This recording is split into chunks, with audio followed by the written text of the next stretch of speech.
평균 생존 시간 24시간. 지옥이 있다면 바로 여기다. 24시간. 당신의 남은 수명. 지옥이 꽉 차면 죽은 자들이 땅 위를 걸을 것이다. 어느 영화의 대사가 아닙니다. 1942년 겨울 러시아의 한 도시에서 벌어진 실제 상황이었습니다. 이곳에 새로 전입 온 소위의 평균 생존 시간은 3일. 일반 병사는 고작 24시간. 하루를 버티면 베테랑이 되고 사흘을 버티면 기적이 되는 곳. 병사들은 이곳을 이렇게 불렀습니다. 하얀 지옥. 우리는 이 전투를 스탈린그라드 전투라 부릅니다. 제2차 세계대전의 흐름을 완전히 뒤바꾼 결정적인 승부처. 하지만 교과서는 말해주지 않습니다. 왜 하필 이 도시였는지, 왜 히틀러와 스탈린은 이 폐허 더미에 수백만 명의 젊은이를 쏟아붓고 갈아 넣었는지. 단순한 전략적 요충지였을까요? 아닙니다. 이건 두 독재자의 이름을 건 자존심 싸움이자 인간이 인간을 어디까지 잔인하게 사냥할 수 있는지 보여준 인류 역사상 가장 끔찍한 쥐들의 전쟁이었습니다. 오늘 우리는 그 차가운 동토의 지옥, 스탈린그라드의 한복판으로 들어갑니다. 악마의 이름이 붙은 도시. 1942년 여름 독일군은 거칠 것이 없었습니다. 모스크바 점령에는 실패했지만 히틀러의 눈은 이제 남쪽을 향했습니다. 목표는 코카서스 지방의 유전. 전차를 굴리고 비행기를 띄우려면 석유가 필요했으니까요. 원래 계획대로라면 독일군은 볼가강 유역을 빠르게 지나쳐 유전으로 가야 했습니다. 그런데 히틀러의 눈에 지도상의 한 도시가 들어옵니다. 볼가강 서쪽에 위치한 산업도시. 그 도시의 이름은 스탈린그라드. 바로 소련의 지도자 요시프 스탈린의 이름이 붙은 도시였습니다. 히틀러는 갑자기 계획을 변경합니다. 저 도시는 스탈린의 심장이다. 저곳을 점령하면 스탈린의 자존심을 짓밟는 것이다. 무슨 수를 써서라도 저 도시를 지도에서 지워버려라. 전략적 목표보다 상징적 승리에 집착하기 시작한 겁니다. 반대편 모스크바의 스탈린 역시 마찬가지였습니다. 내 이름이 붙은 도시가 나치놈들에게 유린당하게 둘 순 없다. 후퇴는 없다. 단 한 발짝도 물러서지 마라. 그는 명령을 어기는 자는 즉결 처형하라는 그 유명한 명령 227호를 내립니다. 그렇게 스탈린그라드는 두 미치광이 독재자의 자존심이 정면 충돌하는 거대한 도살장으로 변해갔습니다. 이곳에 사는 시민들에게는 대피 명령조차 내려지지 않았습니다. 군인들이 싸우는데 시민이 도망가면 사기가 떨어진다는 이유였죠. 지옥문은 그렇게 열렸습니다. 쥐들의 전쟁. 건물이 무너지자 지옥이 시작됐다. 1942년 8월 23일 독일 공군 루프트와페의 대대적인 폭격으로 전투가 시작되었습니다. 도시는 순식간에 잿더미가 되었습니다. 건물은 무너졌고 거리는 잔해로 뒤덮였습니다. 독일군은 생각했습니다. 이 정도로 때려 부수었으니 점령은 시간 문제다. 하지만 이것은 독일군의 치명적인 실수였습니다. 건물이 멀쩡할 때는 전차가 거리를 밀고 들어갈 수 있었습니다. 하지만 도시가 완전히 무너져 내리자 전차가 기동할 수 없는 거대한 미로가 되어버린 겁니다. 무너진 벽, 하수구, 지하실, 깨진 창문 틈. 이 모든 곳이 소련군의 진지이자 은신처가 되었습니다. 독일군은 이 전투를 라텐크리크, 즉 쥐들의 전쟁이라고 불렀습니다. 낮에는 보이지 않던 적들이 밤만 되면 쥐새끼처럼 튀어나와 목을 따고 사라졌습니다. 전투의 양상은 상상을 초월했습니다. 전선이 없었습니다.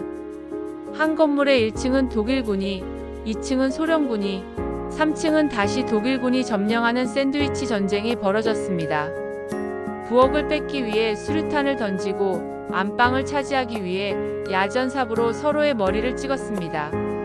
기차역 하나를 뺏는데 걸린 시간이 프랑스 전체를 점령하는데 걸린 시간보다 더 길었다는 말이 나올 정도였습니다. 특히 파블로프의 집이라 불리는 한 아파트에서는 소련군 하사 파블로프와 20여 명의 병사가 독일군의 전차와 보병 공격을 무려 58일 동안이나 막아냈습니다. 이 아파트 한 채에서 죽은 독일군의 숫자가 파리 점령 때 죽은 숫자보다 많았다고 하니 그 치열함이 짐작되십니까? 저격수의 도시, 단 한 발의 총성. 이 폐허 속에서 가장 공포스러운 존재는 전차가 아니었습니다. 어디선가 날아오는 단 한 발의 총알, 저격수였습니다. 소련군은 정규전으로는 독일군을 이길 수 없음을 알고 저격병을 대거 양성했습니다. 그중 가장 유명한 영웅, 바실리 자이체프. 그는 우랄산맥에서 사슴을 사냥하던 사냥꾼 출신이었습니다. 그는 무너진 건물 잔해 속에 시체처럼 엎드려 몇 시간이고 기다렸습니다. 그리고 독일군 장교가 담뱃불을 붙이는 순간 방아쇠를 당겼습니다. 그가 스탈린그라드에서 사살한 독일군은 공식 기록만 225명, 비공식 400명 이상. 독일군은 노이로제에 걸릴 지경이었습니다. 화장실을 갈 때도, 밥을 먹을 때도, 심지어 잠을 잘 때도 총알이 날아왔습니다. 여기서는 돌멩이 하나도 너를 죽일 수 있다. 독일군도 이에 맞서 저격수학교 교장 출신의 코니크 소령을 파견했다는 전설 같은 이야기가 전해지지만 확실한 건 이 도시 전체가 거대한 사냥터였다는 사실입니다. 천왕성 작전, 사냥꾼이 사냥감이 되다. 1942년 11월 겨울이 찾아왔습니다. 러시아의 겨울, 동장군은 언제나 침략자들에게 가혹했죠. 독일군 육군 사령관 프리드리 파울루스는 도시 점령에만 몰두하느라 측면 방어가 허술했습니다. 그의 주력 부대는 도심 한복판의 진흙탕 싸움에 발이 묶여 있었죠. 소련의 명장 주코프는 이 기회를 놓치지 않았습니다. 천왕성 작전.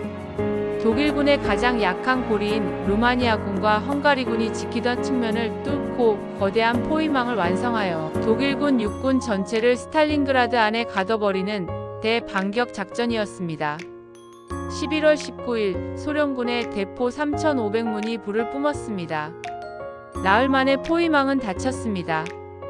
독일 정예군 33만 명이 거대한 가마솥 안에 갇힌 쥐 신세가 되었습니다.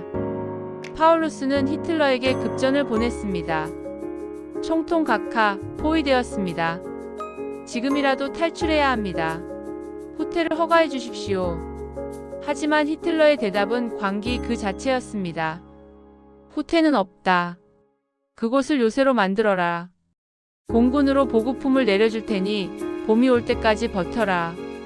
그것은 33만 명에게 내려진 사형 선고나 다름없었습니다. 굶주림과 추위, 그리고 식인. 약속했던 공중 보급은 실패했습니다.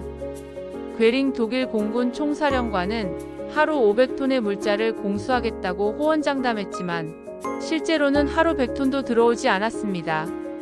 영하 30도의 혹한. 연료가 없어 전차는 고철 덩어리가 되었고 병사들은 동상으로 손가락과 발가락이 잘려나갔습니다. 식량이 바닥났습니다. 처음에는 말을 잡아먹었습니다.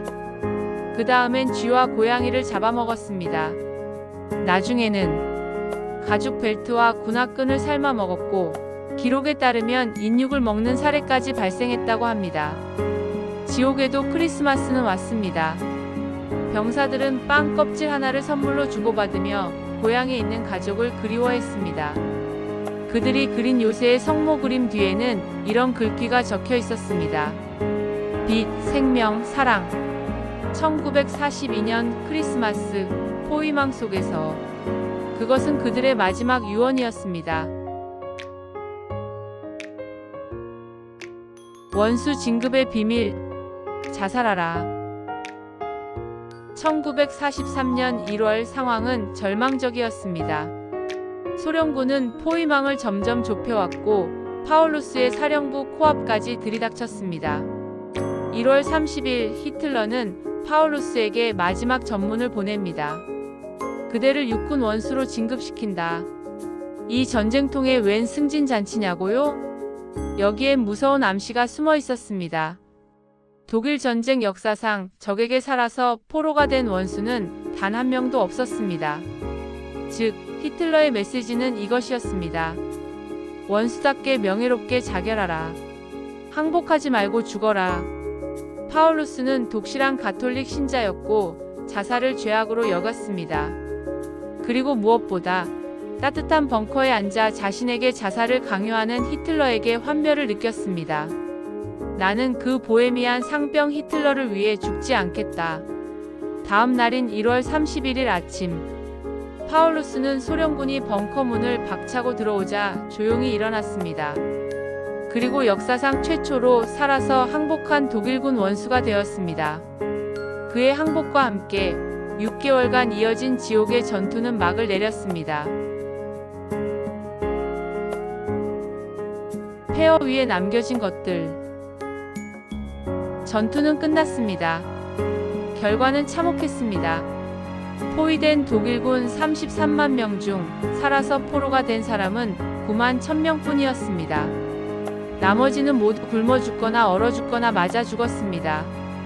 그리고 전쟁이 끝난 후 살아서 고향 독일 땅을 밟은 사람은 단 5,000명에 불과했습니다. 소련군의 피해는 더 컸습니다. 군인과 민간인을 합쳐 약 110만 명이 희생되었습니다. 이 한 번의 전투에서 죽은 사람이 웬만한 전쟁 전체 사망자보다 많았습니다.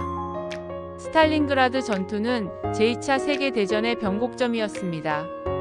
무적이라 불리던 독일군의 신화는 깨졌고 나치의 패망은 시간 문제가 되었습니다. 하지만 승리의 대가는 너무나 컸습니다. 지금은 볼고그라드로 이름이 바뀐 그 도시 언덕에는 칼을 높이 든 거대한 어머니 조국상이 서 있습니다. 그 거상은 지금도 발밑의 땅을 내려다보고 있습니다. 인간의 광기와 탐욕이 만들어낸 지옥, 그리고 그 속에서도 어떻게든 살아남으려 했던 쥐들, 아니 인간들의 처절했던 이야기를 기억하면서 말이죠.